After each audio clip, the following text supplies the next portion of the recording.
रामपुर नाम के एक छोटे से गांव में मोहन नाम का एक गरीब लड़का रहता था। उसके परिवार में उसके साथ उसके बूढ़े माता पिता रहते थे। सोहन का परिवार बहुत ही गरीब था। उनके पास ना तो कोई जमीन थी, नहीं खाने के लिए कोई साधन था। सोहन दिन भर मजदूरी करता और उससे जो कुछ भी कमा पाता उसी से अपने पूरे परिवार का पेट भर लेता। यह देखकर सोहन के माता पिता बहुत दुखी होते। हमारे पास ना अपना घर है और ना ही अपनी कोई जमीन। हमारा बेटा दिन भर दूसरों के खेतों में मजदूरी करता है और उसके बदले भी उसे बहुत कम पैसे मिलते हैं। हम दोनों अपने बेटे पर बोझ बन रहे हैं। परेशान मत हो रीमा, हमारा बेटा बहुत मेहनती है, भगवान सब देख रहा है। सोहन ने कभी किसी के साथ गलत नहीं किया, वह ईमानदारी से मेहनत करता है। उसने बचपन से बहुत परेशानियां देखी हैं पर उसने कभी हार नहीं मानी। एक दिन हमारा बेटा भी बहुत धन कमाएगा और उसकी सारी परेशानियां दूर हो जाएंगी। सोहन हमेशा सोचता था कि आज भले ही उसकी किस्मत उसका साथ ना दे रही हो, पर उसे यकीन था कि अगर वह मेहनत करता रहेगा तो एक दिन उसका भाग्य भी बदलेगा और उसकी सारी परेशानियां खत्म हो जाएंगी। एक दिन सोहन लालाराम जमींदार के खेत पर काम कर रहा था। लालाराम पास के एक पेड़ के नीचे बैठा था। सोहन अपने काम में लगा हुआ था। तभी उसने देखा कि लालाराम बहुत ही उदास है और गहरी चिंता में। लालाराम को उदास देख मोहन तुरंत लालाराम के पास गया और बोला, क्या हुआ मालिक, आप बहुत उदास लग रहे हैं। मुझे ऐसा लग रहा है जैसे आप किसी गहरी चिंता में हैं। कुछ हुआ है? मुझे बताइए, क्या पता मैं आपकी कोई सहायता कर सकूं। सोहन की बात सुनकर लालाराम को गुस्सा आ गया और वह सोहन से गुस्से में बोला, अरे तू मेरी क्या सहायता करेगा? तू खुद अपनी सहायता कर सकता है क्या? अगर तू किसी की सहायता करने के काबिल होता तो क्या तुझे 2 वक्त के खाने के लिए आज मेरी जमीन पर काम करने की जरूरत पड़ती? चल यहाँ से जा, अपना काम कर और मुझे परेशान मत कर। सेठ जी, ऐसा नहीं है, यह सब वक्त वक्त की बात है। सब किस्मत का खेल है और इंसान को अपनी मेहनत पर विश्वास रखना चाहिए। आज भले ही किस्मत मेरे पक्ष में ना हो, लेकिन अगर मैं ईमानदारी और लगन से मेहनत करता रहूंगा तो किस्मत भी एक दिन मेरी तरफ झुक जाएगी। मेहनत और धैर्य से तकदीर के दरवाजे खुलने में देर हो सकती है, लेकिन मेहनत कभी बेकार नहीं जाती। मोहन की बात सुनकर लालाराम बहुत प्रसन्न हुआ। अरे सोहन, तेरे विचार तो बहुत अच्छे हैं। तेरी बातें सुनकर मन को एक सुकून सा मिला है। इतनी परेशानियों में भी तू अपनी जिंदगी खुश होकर काट रहा है। सेठ जी, यह सब मेरे पिता की सीख है। जब भी मैं किसी चीज के लिए अपने पिता से जिद करता था तो मेरे पिता हमेशा मुझे यही समझाते थे, बेटा सोहन, हमारे पास इतना धन नहीं है कि मैं तेरी हर इच्छा पूरी कर सकूं, लेकिन एक बात हमेशा याद रखना, जिंदगी भी मौसम की तरह होती है। कभी यह धूप की तरह खुशियों से भरी होती है, कभी ठंड की तरह कठिनाइयां लाती है और कभी बारिश की तरह परेशानियां आती है। लेकिन जैसे हर मौसम बीत जाता है वैसे ही जिंदगी के मुश्किल हालात भी गुजर जाते हैं। बस धैर्य और हिम्मत बनाए रखना जरूरी है, क्योंकि एक दिन सब कुछ ठीक हो ही जाता है। अरे वाह, लगता है तेरे पिता बहुत ही नेक इंसान है। किसी दिन मैं भी उनसे जरूर मिलूंगा। मालिक, क्या हुआ है? आप एक बार मुझे साफ साफ बताइए, क्या पता आपकी परेशानी का कोई हल मिल ही जाए। अरे सोहन, मैं एक बहुत बड़ी परेशानी में फंस गया हूँ। मुझे अपनी परेशानी का कोई भी हल नजर नहीं आ रहा है। सेठ जी, एक बार मुझे बताइए तो क्या पता आपकी परेशानी का कोई हल निकल ही जाए। सोहन, हमारे गांव में मेरे पिता की एक पुश्तैनी जमीन थी जो काफी पीढ़ियों से हमारे पास थी।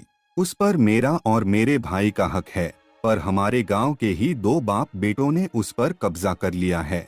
मैं पुलिस थाने में केस दर्ज कराने की सोच रहा था, लेकिन गांव के बहुत बड़े बड़े लोग उनके साथ हैं। मैं कितनी भी कोशिश कर लूं, लेकिन मैं उन लोगों का कुछ नहीं बिगड़ पाऊंगा। अब तो उन लोगों ने उस जमीन पर खेती भी शुरू कर दी। मेरे पिता की पुश्तैनी जमीन मेरे हाथों से छीनी जा रही है, इसलिए मैं बहुत परेशान हूँ। मुझे समझ नहीं आ रहा मैं अब क्या करूँ। आप सही कह रहे हैं सेठ जी, अगर आप कानून का सहारा लेकर भी अपनी जमीन को वापस लेने की कोशिश करेंगे तो भी आप उनका कुछ नहीं कर पाएंगे। हाँ सोहन, अब तू ही बता, मैं अब क्या करूँ? मैं तो सोच सोच कर परेशान हो गया हूँ। मेरी पुश्तैनी जमीन छीनी जा रही है और मैं कुछ भी नहीं कर पा रहा। सोहन ने कुछ देर सोचा और कहा, मालिक, आप चिंता मत कीजिए, हर परेशानी का कोई ना कोई हल जरूर होता है। अगर आप चाहे तो एक तरीका है जिससे आप अपनी जमीन वापस पा सकते हैं। अगर ऐसा कोई तरीका है तो जल्दी बताओ सोहन, वह क्या तरीका है? सोहन ने लालाराम को अपनी सारी तरकीब पूरी तरह समझा दी। तरकीब सुनकर लालाराम मोहन से कहता है, अरे वाह सोहन, तू तो बहुत समझदार है, तूने तो बहुत अच्छी तरकीब बताई है। ऐसे तो मेरी जमीन मुझे जरूर मिल जाएगी, मैं तुझसे वादा करता हूँ। अगर तेरी यह योजना सफल हुई तो मैं अपनी जमीन का एक हिस्सा तेरे नाम कर दूंगा। अरे मालिक, आप ऐसा क्यों कह रहे हैं? आप मेरे मालिक हैं, आपकी वजह से मुझे अपने घर के लिए 2 वक्त का खाना मिल जाता है। आपकी मदद करना तो मेरा फर्ज है, मुझे आपकी जमीन नहीं चाहिए, ठीक है? सोहन तुम बहुत नेक इंसान हो, कल से तुम इस काम पर लग जाओ। सोहन फिर से खेत में अपने काम पर लग जाता है। अगले दिन सोहन जगत और विनोद नाम के उन बाप बेटों के पास पहुंच जाता है जिन्होंने लालाराम की जमीन पर कब्जा कर रखा था। नमस्कार सेठ जी, मैं यहाँ से गुजर रहा था तो पास के लोगों ने बताया कि आपके यहाँ काम के लिए मजदूर की जरूरत है। क्या आपके यहाँ मुझे भी कोई काम मिल सकता है? अरे अरे, कौन हो तुम? तुमसे किसने कह दिया कि यहाँ मजदूर की जरूरत है? यहाँ किसी मजदूर की जरूरत नहीं है। सेठ जी, मैं एक मजदूर हूँ, पास ही के गांव में रहता हूँ, काम की तलाश में इधर उधर भटक रहा हूँ। हर दिन कहीं ना कहीं काम मिल जाता है, बस उसी काम को करके अपना पेट पालता हूँ। कभी खेती कर लेता हूँ तो कभी कोई मजदूरी। यह तो ठीक है, पर हमारे यहाँ फिलहाल कोई काम नहीं है। सेठ जी, मैंने तो सुना है कि आप लोग इस गांव के सबसे बड़े जमींदार हैं। आपके पास बहुत सारी जमीन है, इसलिए आपके यहाँ हमेशा मजदूरों की जरूरत रहती है। इसलिए मुझे लगा कि यहाँ मुझे कोई ना कोई काम जरूर मिल जाएगा। अरे भाई, मैंने कहा ना, यहाँ किसी भी मजदूर की जरूरत नहीं है। इसका मतलब लालाराम सेठ आपके बारे में सही कह रहे थे? लालाराम ने हमारे बारे में क्या कहा? अरे कुछ नहीं सेठ जी, चलिए तो मैं चलता हूँ। सेठ जी, आपके यहाँ तो कोई काम नहीं है, मैं अपने लिए कहीं और कोई काम देख लेता हूँ। सोहन वहाँ से जाने लगता है। तभी जगत विनोद ने सोहन को रोककर यह पता लगाने के लिए बोलता है कि लालाराम ने सोहन को उन लोगों के बारे में क्या बताया है। अरे भाई, इधर आओ, शायद तुम्हारे लिए हमारे पास एक काम है। सोहन तुरंत उनके पास चला गया और बोला, धन्यवाद सेठ जी, बताइए क्या काम है? आप जो भी काम बोलेंगे मैं हर काम करने के लिए तैयार हूँ। आखिर बूढ़े माँ बाप का पेट पालना है। अरे सब्र रखो, काम तो हम तुम्हें बता ही देंगे। पहले यह बताओ कि लालाराम हमारे बारे में क्या कह रहा था। सेठ जी, मैं पहले लालाराम सेठ के यहाँ काम करता था, पर वह बहुत ही कंजूस और बदतमीज आदमी है। मैं उनकी यहाँ दिन रात मेहनत करता, पर इतनी मेहनत करने के बाद भी वो मेरी सही मजदूरी नहीं देता था। इस बात पर कल मेरी उससे बहस हो गई थी। फिर क्या हुआ? लालाराम ने हमारे बारे में क्या कहा? जब मेरी सेठ लालाराम से बहस हो रही थी तब उसने ने मुझे कहा कि पूरे गांव में उनसे ज्यादा मजदूरी कोई नहीं दे रहा। तो मैंने गुस्से में कह दिया कि गांव के सबसे बड़े जमींदार जगत सेठ और विनोद सेठ सबसे अच्छी मजदूरी देते हैं, इसलिए उनके यहाँ हमेशा काम करने वालों की भीड़ रहती है। हाँ भाई, बिल्कुल सही कहा था। आखिर हम गांव के सबसे बड़े जमींदार हैं।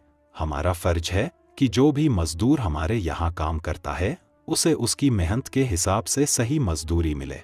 वाह सेठ जी, आपने बहुत अच्छी बात कही। लालाराम सेठ कभी भी आपकी बराबरी नहीं कर सकता, वह तो शायद आपके जितना भी नहीं सोच सकता। जगत और विनोद सोहन की चापलूसी भरी बातों में आ जाते हैं और उसे अपने यहाँ काम पर रख लेते हैं।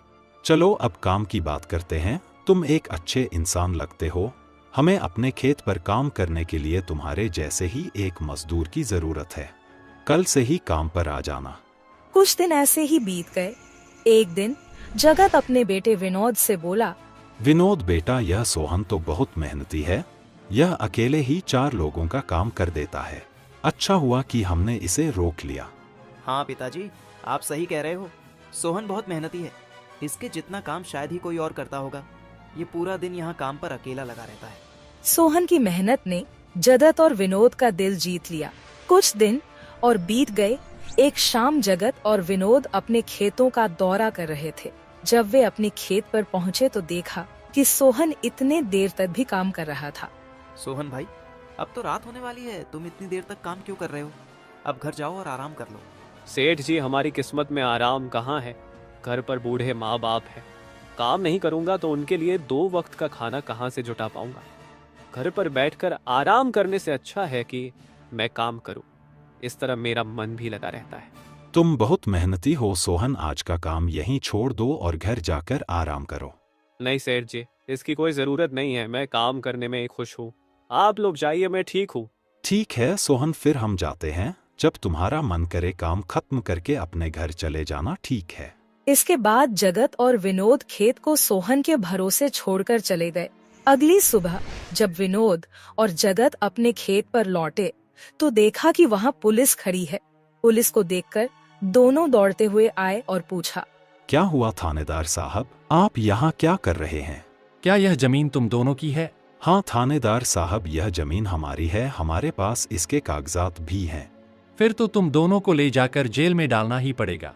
यह क्या कह रहे हैं थानेदार साहब, हम कुछ समझे नहीं, आप क्या कहना चाह रहे हैं? अभी तुम दोनों बहुत अच्छे से समझ जाओगे। वह देखो तुम्हारी जमीन से क्या निकला है। थानेदार के कहते ही दोनों बाप बेटे जब पलट कर देखते हैं तो वहाँ उनकी जमीन में एक लाश दबी हुई थी जिसमें सिर्फ कंकाल बचा था। यह देखकर दोनों बाप बेटे डर जाते हैं। थानेदार साहब, यह किसकी लाश है और यह हमारे खेत में कहाँ से आ गई? अब बहाने मत बनाओ, पहले लोगों को मारो फिर उन्हें अपनी जमीन में गाड़ दो और अब कह रहे हो कि यह क्या है? नहीं थानेदार साहब, हमें नहीं पता कि यह सब क्या है। यह लाश यहाँ कैसे आई, हमें कुछ नहीं पता। अब झूठ मत बोलो, अगर फांसी नहीं हुई तो कम से कम तुम दोनों को उम्र कैद की सजा तो जरूर मिलेगी। फांसी और उम्र कैद की बात सुनकर दोनों बाप बेटे डर गए और थानेदार के सामने गिड़गिड़ाने लगे। थानेदार साहब, हम इस लाश के बारे में कुछ नहीं जानते। हमें नहीं पता यह लाश किसकी है और इसे यहाँ कौन गाड़ कर चला गया। इस मामले से बचने के लिए दोनों ने कुछ तरकीब सोचनी शुरू की। तभी सोहन वहाँ आ जाता है। अरे सेठ जी, यह पुलिस यहाँ क्यों आई है? क्या हुआ है? सोहन देखो, पता नहीं कहाँ से हमारी जमीन में यह कंकाल आ गया है। मालिक, यह कंकाल यहाँ कहाँ से आ गया? ये तो बहुत गंभीर बात है। हाँ सोहन, पता नहीं यह कंकाल यहाँ कहाँ से आया है और थानेदार साहब को लगता है कि इसे हमने यहाँ मारकर गाड़ा है। अब तू ही कोई उपाय सोच जिससे हम इस परेशानी से बच सके। तीनों को आपस में खुसर फसर करते देख थानेदार ने कहा, अब कोई तरकीब मत बनाओ, तुम दोनों बाप बेटों में से कोई एक तो जरूर जेल जाएगा। अब तुम ही तय करो जेल कौन जाएगा। थानेदार साहब, थोड़ा सा समय दीजिए, हम तय कर ले कि जेल कौन जाएगा। मैं बस 5 मिनट देता हूँ, जल्दी से फैसला करो कौन जाएगा जेल। सोहन, जगत और विनोद थोड़ी दूरी पर जाकर बात करने लगे। देखो मालिक, दोनों के फंसने से अच्छा है कि कोई एक फंसे। अब सोचिए कौन जाएगा। हम दोनों में से कोई भी जेल नहीं जाना चाहता। सोहन भाई, कोई उपाय सोचो जिससे हम दोनों इस मुसीबत से बच सके। मालिक, एक बात कहूँ, इस कंकाल को देखकर ऐसा लगता है कि इसे काफी महीने पहले जमीन में दबाया गया होगा। जगत फांसी की बात सुनकर पहले ही डर गया था और सोहन की बात सुनते ही उसने फटाफट पूरी कहानी सोहन को बता दी। देखो सोहन भाई, सच कहूँ तो यह जमीन हमने कुछ महीने पहले ही लालाराम से हड़प ली थी। विनोद की बात सुनकर मोहन ऐसा दिखाने लगा जैसे उसे कुछ पता ही ना हो। क्या क्या कहा मालिक आपने? यह जमीन हड़पी थी? मुझे कुछ समझ नहीं आ रहा, जरा साफ साफ बताइए। जगत ने जमीन हड़पने की पूरी कहानी सोहन को बताई। पूरी कहानी सुनने के बाद सोहन ने कहा, मालिक, मेरे पास एक तरकीब है जिससे सांप भी मर जाएगा और लाठी भी नहीं टूटेगी। जल्दी बताओ सोहन भाई, क्या तरकीब है? तरकीब बताने से पहले मुझे यह बताइए कि आप लोगों के लिए क्या ज्यादा जरूरी है, यह जमीन या आप दोनों की जान? सोहन, इसमें पूछने वाली कौन सी बात है? हमारे लिए जमीन से ज्यादा हमारी जान प्यारी है। तो एक काम कीजिए मालिक, आप सबसे पहले जाकर थाने आर को बताइए कि यह जमीन सेठ लालाराम की है। आप उनसे बोलिए कि हमने तो कुछ महीने पहले ही यह जमीन बस काम करने के लिए उनसे ली थी, बाकी का काम मैं संभाल लूंगा। अरे सोहन, लेकिन इससे तो हमारी जमीन हमसे छिन जाएगी, फिर क्या होगा? नहीं मालिक, शायद आप मेरी तरकीब समझ नहीं पाए। जब आप थानेदार को बताएंगे कि यह जमीन सेठ लालाराम की है तो पुलिस किसे गिरफ्तार करेगी? सेठ लालाराम को। और जब लालाराम जेल चला जाएगा तब आप लोग फिर से जमीन पर कब्जा कर सकते हैं। इससे आप लोग भी जेल जाने से बच जाओगे और जमीन भी आपके ही के पास रहेगी। सोहन की तरकीब सुनकर दोनों बाप बेटे दंग रह गए। वाह सोहन भाई, तुम तो बहुत होशियार हो। आज तक तुमने हमें अपने काम से खुश किया था, अब तुम्हारी बुद्धि हमारी जान भी बचाएगी। इसके बाद तीनों थानेदार के पास गए और मोहन ने जो कुछ कहा था वही बात दोनों बाप बेटे थानेदार से कहने लगे। थानेदार साहब, यह जमीन हमारी नहीं है। हमने कुछ महीने पहले ही काम करने के लिए यह खेत लालाराम सेठ से लिया था। वह जब खुद फंस गए हो तो अब किसी और को फंसाकर अपनी जान बचाना चाहते हो ना? साहब, अगर आपको हमारी बात पर यकीन नहीं हो रहा तो आप सोहन से पूछ लीजिए। वह हमारे साथ बस कुछ दिनों से ही काम कर रहा है। इससे पहले वह सेठ लालाराम के यहाँ काम करता था। बोलो सोहन, यह जमीन किसकी है? थानेदार साहब, ये जमीन सेठ लालाराम की है।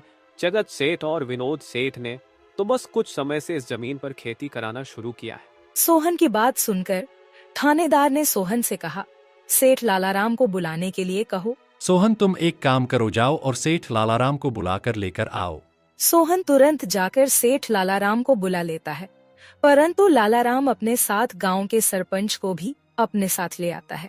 यहाँ क्या हो रहा है? यहाँ इतने लोग क्यों जमा है? देखिए सरपंच जी, इन दोनों की जमीन से एक कंकाल निकला है और अब यह लोग कह रहे हैं कि यह जमीन इनकी नहीं है बल्कि सेठ लालाराम की है। थानेदार ने सरपंच जी को पूरी कहानी सुना दी। अपने आप को फंसा देख जगत ने सरपंच से कहा, नहीं सरपंच जी, यह जमीन हमारी नहीं है।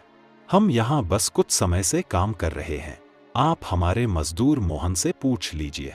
हाँ थानेदार साहब, यह जमीन सेठ लालाराम की है। मैं कैसे मान लूं कि यह जमीन लालाराम की है? हमारे यहाँ का थानेदार तो कह रहा था कि इस जमीन पर कोई केस चल रहा है और इस जमीन पर तुम्हारा कब्जा था, और अब तुम कह रहे हो कि यह जमीन लालाराम की है।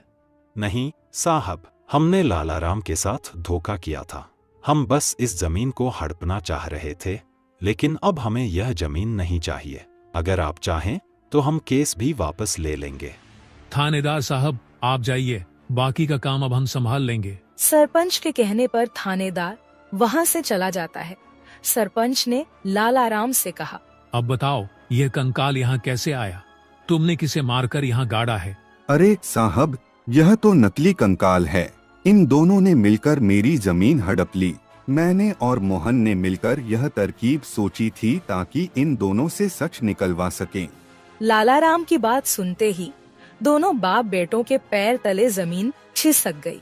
यह हम दोनों की साजिश थी, इन लोगों के मुंह से सच निकलवाने के लिए। सोहन को इस योजना में शामिल देखकर दोनों बाप बेटों को समझ आ गया कि यह सब सेठ लालाराम और मोहन की मिली भगत थी। दोनों बाप बेटों के पास अपनी गलती मानने के सिवा कोई चारा नहीं था। हमें माफ कर दीजिए सरपंच जी, हम लालच में आ गए थे। हमें माफ कर दीजिए। हम आज के बाद यह गलती कभी नहीं करेंगे और यह जमीन भी सेठ लालाराम को वापस दे देंगे। जगत और विनोद दोनों सरपंच और सेठ लालाराम से माफी मांगने लगे।